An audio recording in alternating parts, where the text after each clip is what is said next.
Baik,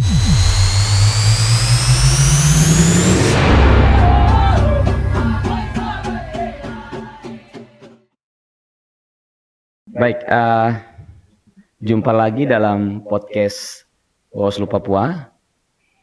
Hadir bersama kami Ketua Komisi Informasi Papua. Supaya lebih dekat, saya panggil kakak saja, kakak ketua.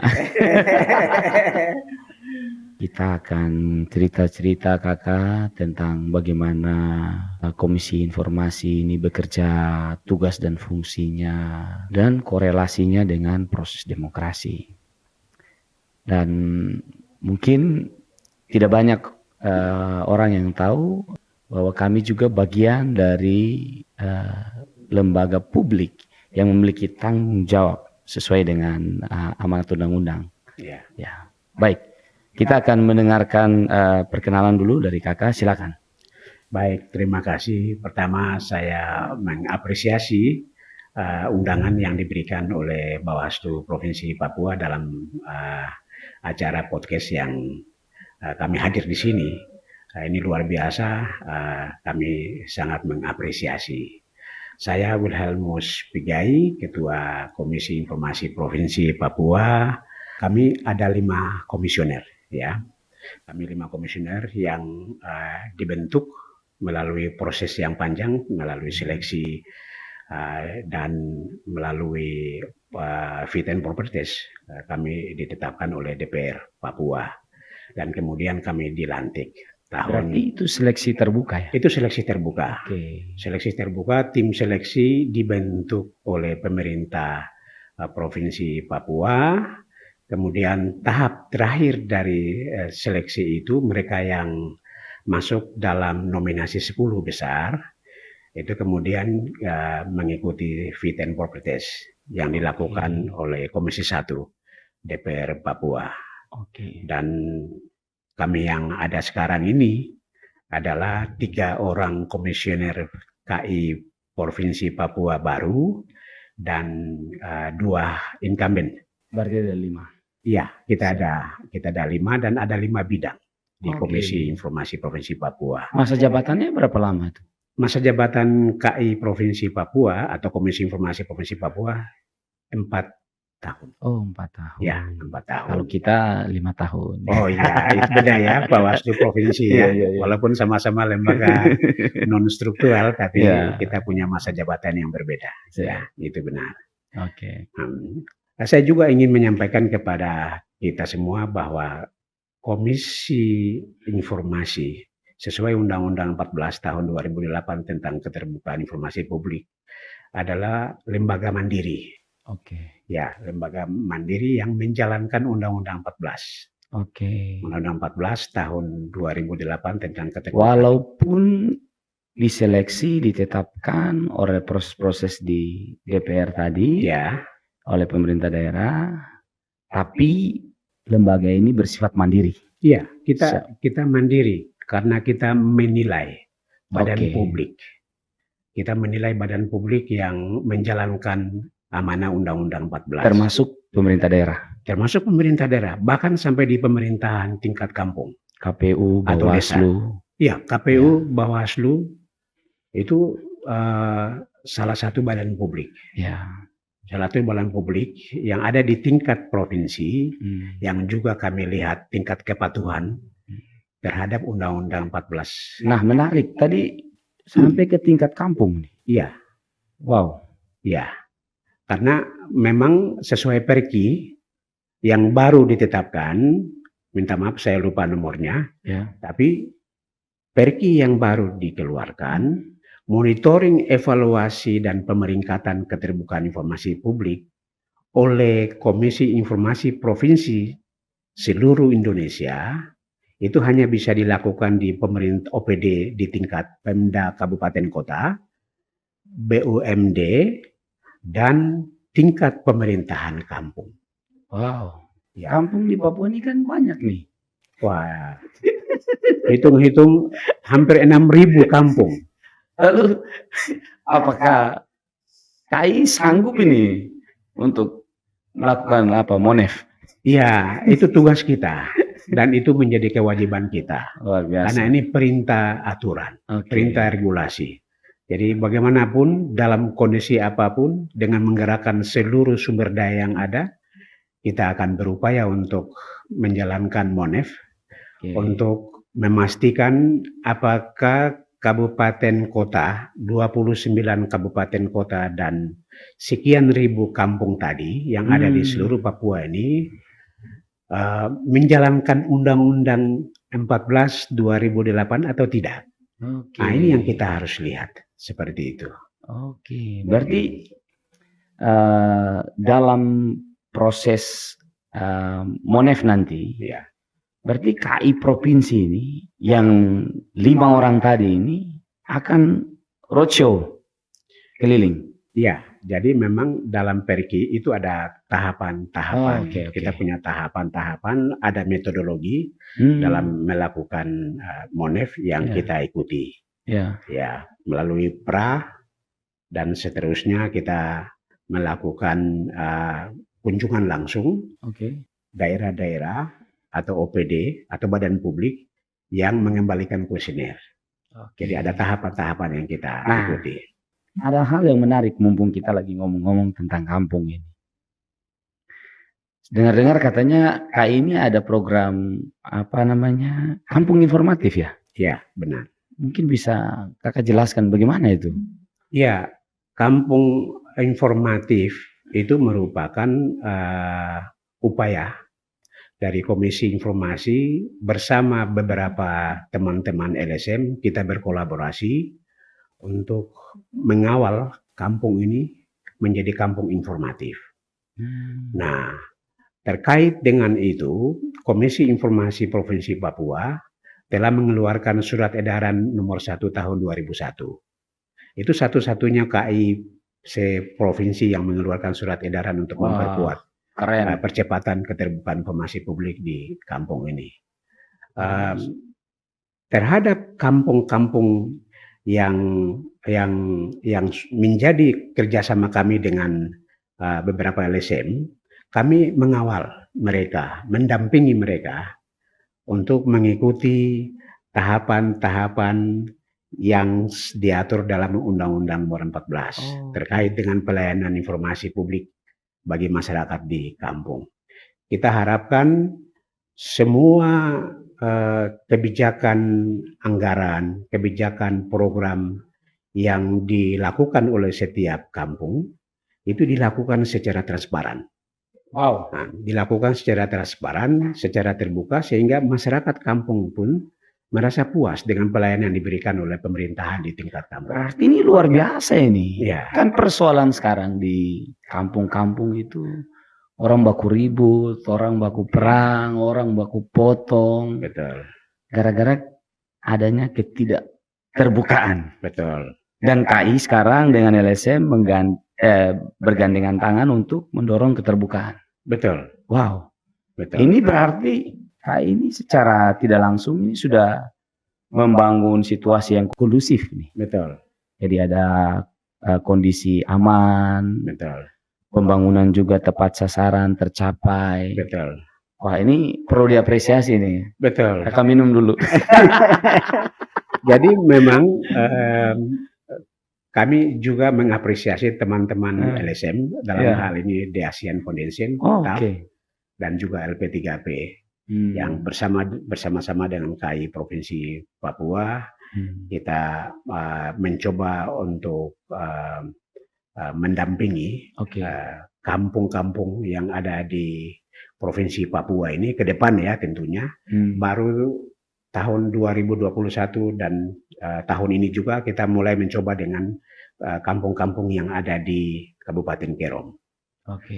Dan puji Tuhan mulai tahun ini ada beberapa kampung di Kerom yang sudah mulai terbuka terhadap anggaran yang mereka peroleh, termasuk program-program yang mereka lakukan untuk kampungnya secara transparan mereka umumkan. Berarti ada kampung yang dijadikan pilot project? Iya. Di Kerom? Betul, di Kerom. Kita rencana nanti kita akan lakukan juga di kampung-kampung yang ada di 5 wilayah adat. Oh, mantap. Di wilayah adat Mepago, Lapago, Animha, Tabi, Saireri, kita akan lakukan. Wah, ini program yang sangat luar biasa. Betul. Inovasi yang sangat mantap, yang dampaknya langsung dirasakan oleh rakyat. Betul. Mantap sekali. Betul. Kita dukung kakak. Sambil minum kakak, santai saja. Iya.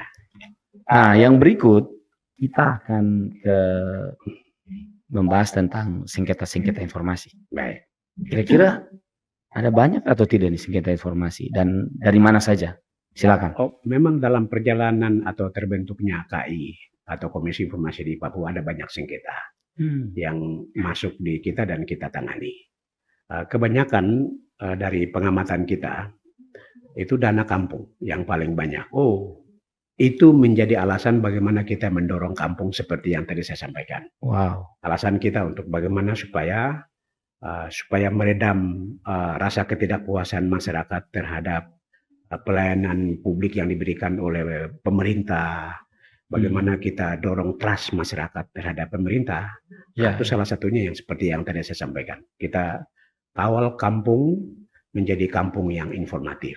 Artinya semua tahapan kebijakan publik terkait dengan kampung itu harus dibuka, harus transparan. Masyarakat harus tahu anggaran yang diperoleh kampung itu, apa programnya. Itu masyarakat harus tahu. Akses masyarakat untuk dapat informasi pun harus dibuka. Nah, ini yang kita kita kawal. Itu yang membuat kasus-kasus sengketa informasi yang kami tangani itu paling banyak dana kampung, tapi juga ada kasus-kasus sengketa informasi terkait dengan dokumen APBD. Baik APBD provinsi, APBD kabupaten. Jadi paling banyak masalah uang-uang saja nih. Iya, itu paling banyak menyangkut itu. Ada juga yang program, dokumen program yang diminta oleh pemohon informasi. Kalau pernah ada tidak yang menyengketakan Bawaslu Papua atau kabupaten kota? Yang saya tahu di masa yang sekarang ini belum ada. Belum ada. Saya tidak tahu yang periode kemarin ya. Periode kemarin ya. Terus untuk sementara ini, mungkin juga karena pengelolaan informasinya baik. Ya. Saya berharap PPID Bawaslu Provinsi sampai di tingkat kabupaten kota itu bisa dibentuk. Kalau belum dibentuk ya, tapi saya yakin dan percaya bahwa pasti sudah dibentuk. Pengelolaan informasinya harus dilakukan secara baik sehingga masyarakat yang meminta informasi terkait dengan jadwal, tahapan, atau program-program pengawasan yang dilakukan oleh Bawaslu itu bisa dilayani dengan baik. Ngomong-ngomong, PPID ini akan ada pemeringkatan lagi atau tidak nih? Kita setiap tahun. Oh, setiap tahun. Kita setiap tahun, itu amanah. Amanah. Itu salah satu cara kita untuk mengawal undang-undang keterbukaan informasi publik. Nah, Bawaslu Papua ini kan tahun ini kita inovasinya studio nih. Ini bisa masuk dalam konten penilaian atau salah satu? Oh, salah satu. Salah satu yang akan kita lihat selain ketersediaan website ya. Ketersediaan website, juga SDM, pejabat pengelola informasi atau PPID di Bawaslu juga akan kami lihat, termasuk badan publik lain, KPU, itu kita juga akan lihat. Gitu. Termasuk jajaran kami di Bawaslu Kabupaten Kota. Iya. Nah, itu juga akan kami lihat karena Perki yang baru ini kan tidak seperti yang Perki yang lama. Kalau Perki yang lama monefnya ke badan publik yang ada di tingkat provinsi selain kabupaten kota. Sekarang ini kita dibatasi. Jadi yang akan memonef badan publik yang ada di provinsi adalah KI pusat. Nah, sedangkan KI provinsi atau Komisi Informasi Provinsi itu akan memonef PPID yang ada di kabupaten kota termasuk kampung tadi. Begitu. Nah, ngomong-ngomong tentang inovasi dari KI, ada juga saya dengar itu ada satu inovasi, Sahabat Transparansi Papua. Betul. Wow. Betul. Ini dari narasinya saja ini sudah sangat luar biasa ini. Itu seperti apa kakak? Jadi begini, itu muncul dari uh, pengamatan kita bahwa orang di luar, saudara-saudara kita di tempat lain atau di daerah lain menganggap bahwa Papua ini tertutup. Papua ini selalu ada konflik. Ya. Papua ini tingkat kemiskinannya sangat tinggi, IPM-nya sangat rendah. Ya. Nah, ini kan karena ada sesuatu yang tidak beres. Ya. Gerakan-gerakan transparansi yang dilakukan oleh badan publik, ya, sebagai pendorong, ya, sebagai pendorong, saya sebut sebagai salah satu pendorong, ya. Nah, pendorong utama dalam bagaimana mendorong keterbukaan informasi publik kurang maksimal dilakukan. Selain inovasi-inovasi lain yang kita lakukan, seperti yang tadi saya sampaikan, nah, grup sahabat transparansi Papua ini juga kita bentuk untuk bagaimana kita gunakan forum ini, grup ini untuk melakukan sosialisasi. Sosialisasi terkait dengan regulasi undang-undang keterbukaan informasi publik, kerja-kerja KI, dan lain-lain. Kita lakukan juga edukasi, kita lakukan advokasi kepada semua badan publik. Karena yang ada dalam grup sahabat transparansi ini bukan hanya para pejabat publik di tingkat provinsi, kabupaten, ada juga yang para pemerintahan di tingkat kampung, distrik, luar biasa. Itu ada, masyarakat di kampung juga ada. Saya juga masuk itu. Oh iya, saya pikir Pak Manus juga sudah masuk, ya, sudah masuk. Dan pasti selalu ikuti informasi-informasi yang kita share dalam grup. Gitu. Luar biasa. Ya. Jadi inovasi ini menjadi sarana sosialisasi. Ya, sarana sosialisasi. Terutama juga menjadi sarana pencegahan. Betul. Dan berbagi informasi. Betul. Sehingga informasi-informasi yang dulunya dianggap tertutup, semua yang ini bisa terbuka. Betul. Kepada siapa saja. Wow, keren. Betul. Nah, Kakak, ketika KI berdiri, kira-kira dari sejak awal, saya tidak tahu tahun berapa sampai sekarang, itu tantangannya apa saja, terus kemudian apa yang sudah dicapai? Ya, jadi umur Komisi Informasi Khusus Provinsi Papua, ya, kalau kita hitung sudah 7 tahun, ya, sejak dibentuk tahun 2014. Nah, terus periode yang kedua kita sudah memasuki tahun yang kedua, banyak tantangan yang kita hadapi dalam kerja-kerja kita. Memang anggaran pasti itu, ya, anggaran sudah pasti karena Komisi Informasi Provinsi seluruh Indonesia, bahkan kabupaten kota, itu tidak sama seperti Bawaslu. Benar. Tidak sama juga seperti Ombudsman atau KPU, ya. Kita sama-sama lembaga non struktural, tapi kita anggarannya itu dibiayai oleh APBD. Nah, jadi KI provinsi atau Komisi Informasi Provinsi dibiayai oleh APBD provinsi, begitupun dengan kabupaten kota. Pikiran saya itu KI itu ada seperti apa ya? Bawaslu, KPU. Ya, KPU. Jadi penganggarannya itu juga dari terpusat dari APBN. Kami tidak ya? Hanya untuk Komisi Pusat. Komisi Informasi Pusat yang dibiayai oleh APBN. Sementara untuk provinsi dan kabupaten kota se-Indonesia itu dibiayai oleh APBD dari masing-masing daerah. Kalau kami kan misalnya ada dukungan anggaran dari pemerintah daerah, ada naskah NPHD, terus nanti diregistrasi, baru masuk jadi APBN. Kalau KI pure murni dari APBD. Nah, banyak program yang mestinya kita lakukan, tetapi kadang-kadang tidak bisa bekerja secara maksimal, ya, karena memang support anggaran yang boleh dikatakan kurang, ya. Walaupun ada, ya, tapi itu bukan menjadi kendala bagi kerja-kerja Komisi Informasi. Kita tetap bekerja walaupun tugas dan tanggung jawab kita dengan luas wilayah Papua yang sangat besar untuk melakukan sosialisasi, edukasi, bahkan advokasi kepada badan publik yang ada di tingkat kabupaten, tapi kita terus bekerja dengan berbagai macam cara. berbagai macam cara yang kita lakukan. Jadi memang anggaran kita itu tergantung juga kemampuan fiskal keuangan ya. Tapi saya bersama teman-teman selalu bersemangat untuk kita kerja. Dan juga tantangan kedua yang kita hadapi di kantor kita adalah kurangnya SDM.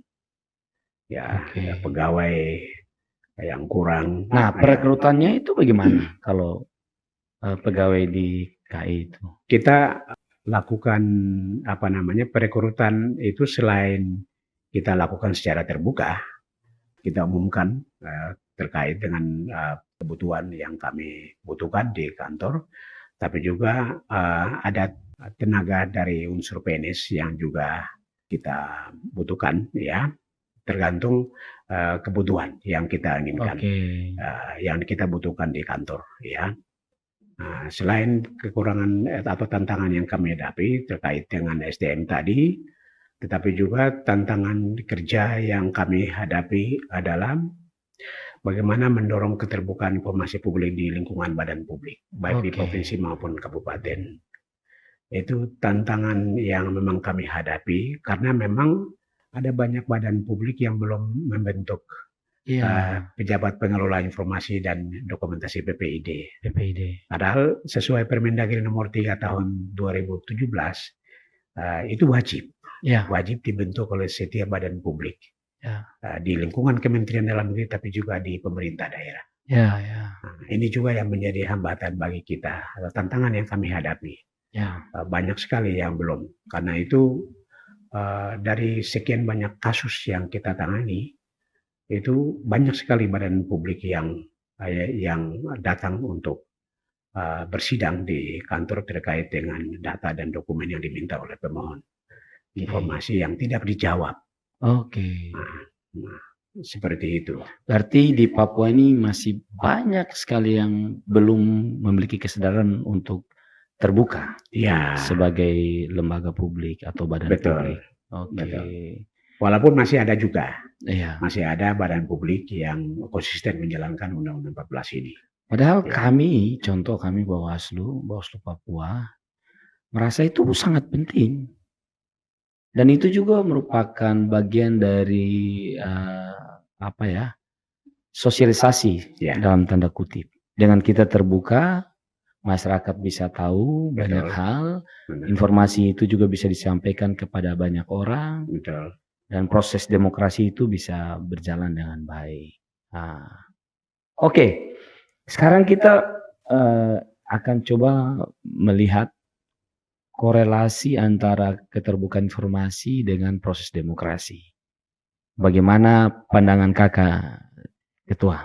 Iya, jadi demokrasi yang berkualitas itu akan terjadi kalau prinsip-prinsip keterbukaan informasi publik ini dilakukan dengan baik, ya.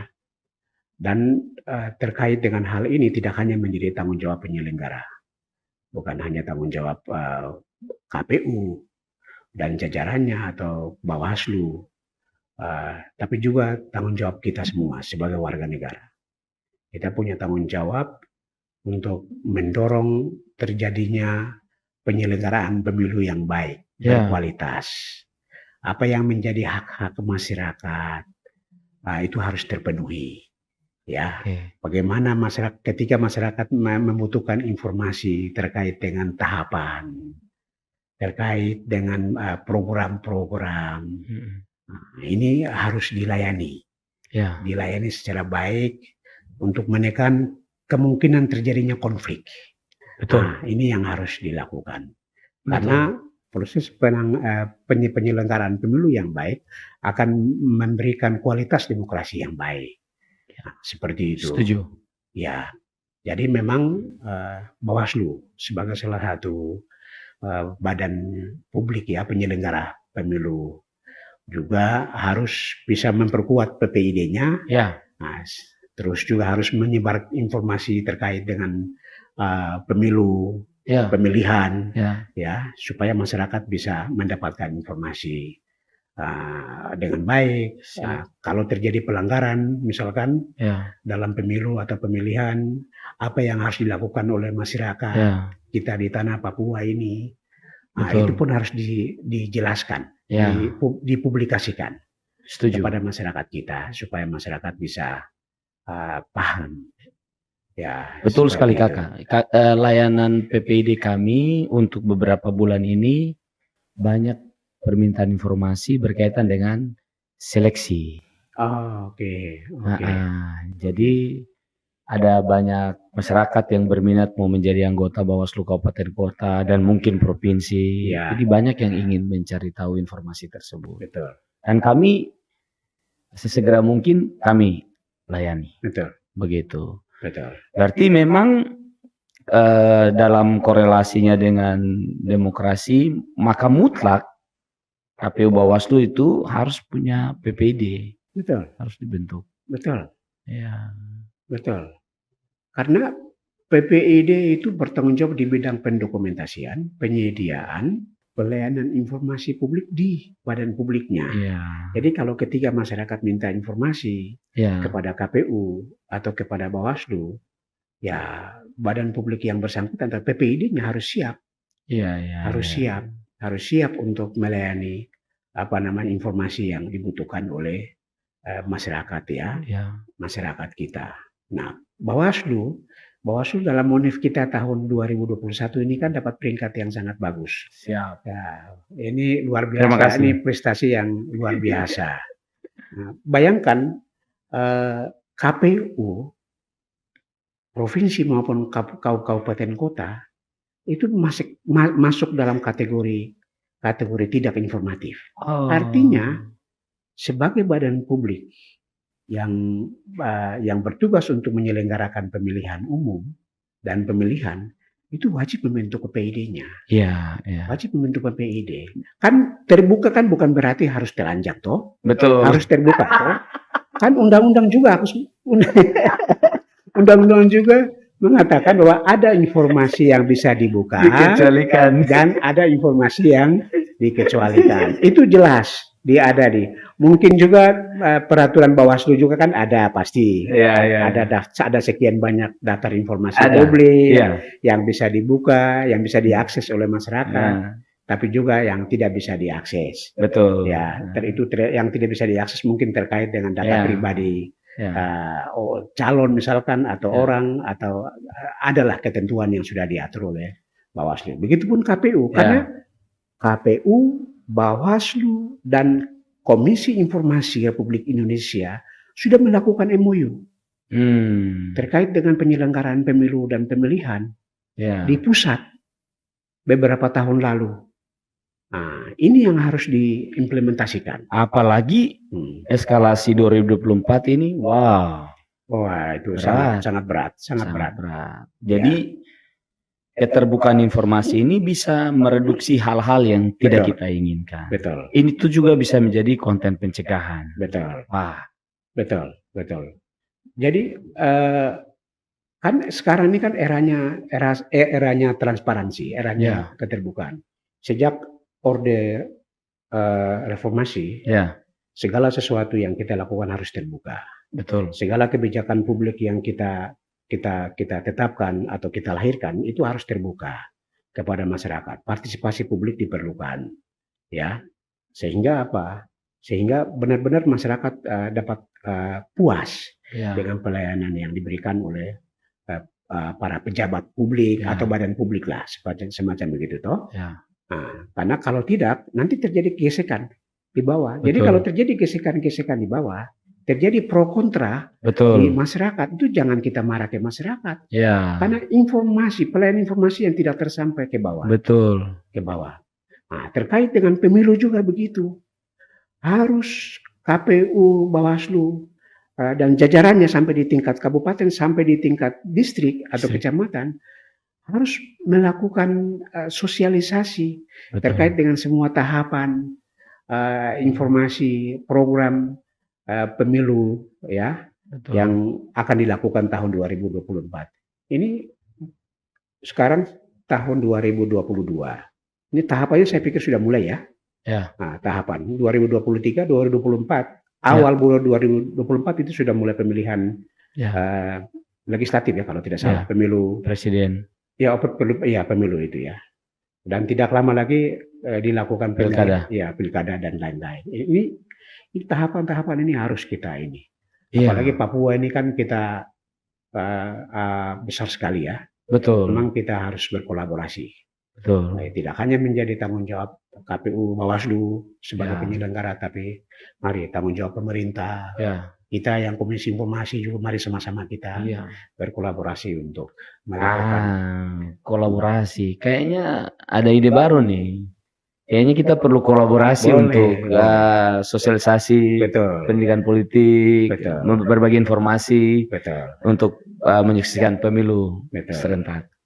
Karena memang kami akui sering kami di lapangan itu melihat karena kan kami Bawaslu ini turun sampai ke seluruh Papua, sampai ke kampung-kampung. Ada masalah dengan disinformasi. Jadi ketika yang punya wewenang untuk memberikan informasi itu tidak terbuka, maka yang muncul adalah hoax atau informasi yang tidak benar.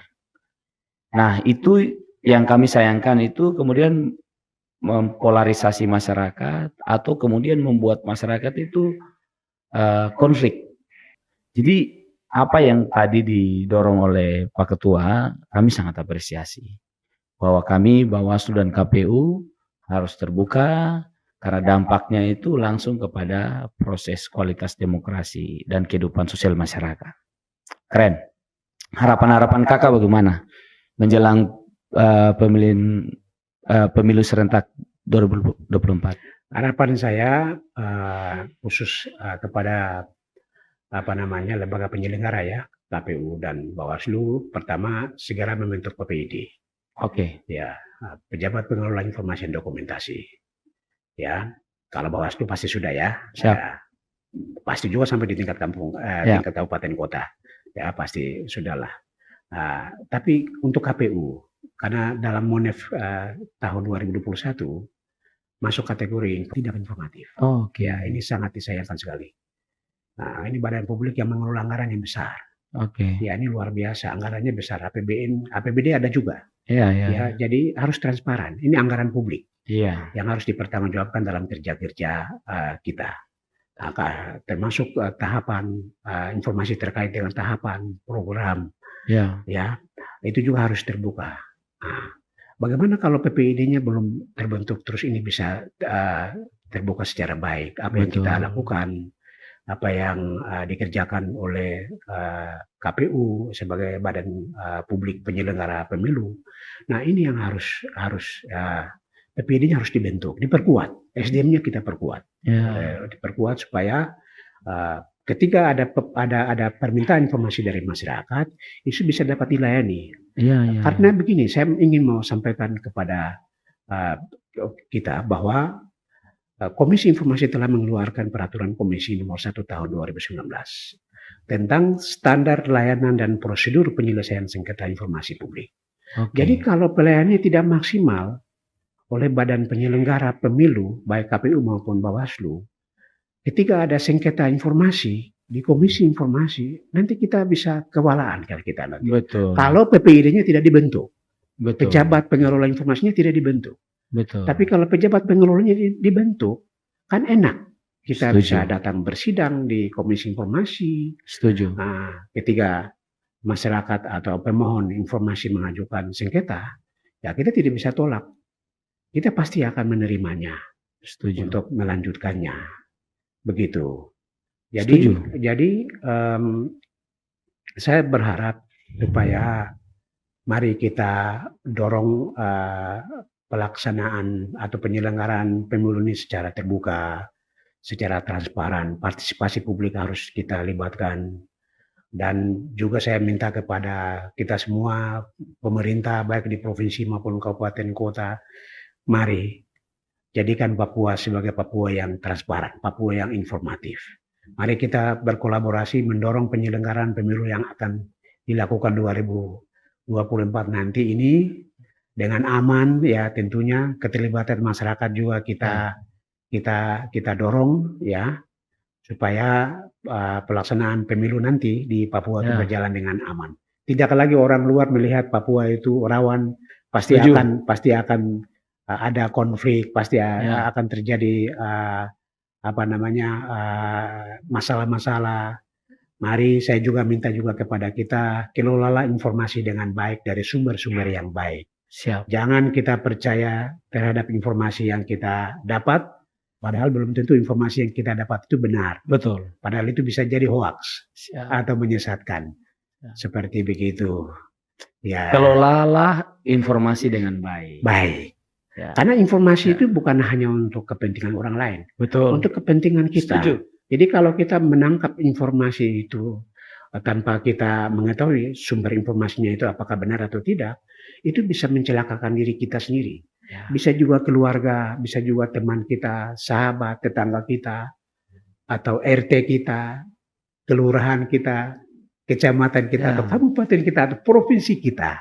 Ya. Jadi harus kelola dengan baik, kemas secara baik, supaya itu menguntungkan bagi kehidupan kita orang Papua. Siap. Kami Bawaslu punya tagline. Bawaslu terbuka, pemilu terpercaya. Luar biasa. Wah, ini bagus sekali. Ini bagus sekali. Kami dukung. Ini luar biasa, tagline yang sangat bagus sekali. Kami dukung. Kami juga akan melakukan sosialisasi terhadap Perki nomor 1 tahun 2019 tentang standar layanan dan prosedur penyelesaian sengketa informasi pemilu dan pemilihan. Siap. Akan kami lakukan sosialisasi dengan melibatkan badan penyelenggara, baik KPU, Bawaslu, juga partai politik dan masyarakat. Seperti itu. Berarti kalau kita ada kegiatan Bawaslu se-Papua, baik itu langsung atau daring, kami minta kesediaan untuk KI juga bisa mengisi materi. Tidak ada masalah. Sosialisasi. Siap. Kita siap. Karena ya tanggung jawab kita bersama untuk tadi Pak Ketua sampaikan meng-create Papua ini bisa jadi lebih baik. Betul. Kita tidak bisa tunggu orang dari mana-mana datang, tapi dari kita. Betul. Berdiri di atas kaki sendiri, bergandengan tangan. Betul. Kita buka semua informasi di Papua. Betul. Supaya Papua ini bisa menjadi lebih baik. Lebih baik. Keren. Closing statement dulu Kakak. Baik. Mari kita bersama-sama mendorong kultur transparansi, kultur keterbukaan di Papua. Karena hak untuk memperoleh informasi adalah hak yang melekat pada diri kita yang telah dijamin oleh Undang-Undang Dasar 1945 dan Undang-Undang KIP. Gunakan undang-undang ini untuk mengakses informasi apapun, termasuk informasi pemilu dan pemilihan yang akan dilakukan pada tahun 2024. Saya berhak tahu, kau berhak tahu. Mari kita orang bangun budaya keterbukaan di tanah Papua. Salam terbuka. Keren. Ya, begitu. Kita sudah ngobrol-ngobrol dengan Ketua Komisi Informasi Papua, Pak Wilhelmus Pigai. Terima kasih. Terima kasih juga. Sangat luar biasa. Kami berdoa supaya Tuhan menyertai perjalanan Bapak dan teman-teman di KI. Terima kasih. Karena sangat banyak manfaat yang kami bisa saksikan dari apa yang tadi disampaikan. Dan semoga Papua ke depan dengan keterbukaan ini menerobos semua lembaga-lembaga yang ada di Papua ini sehingga mereka bisa memiliki kesadaran untuk terbuka. Ya. Dan itu juga akan menjadi rambu bagi kita semua untuk bisa menjalankan tata kelola pemerintahan atau lembaga itu dengan baik. Betul. Dan bisa maksimal sehingga kita semua bisa menghasilkan hal-hal yang baik. Betul. Terima kasih. Terima kasih. Selamat siang. Terima kasih. Pak Ketua. Selamat siang. Hormat Pak Ketua. Hormat. Luar biasa.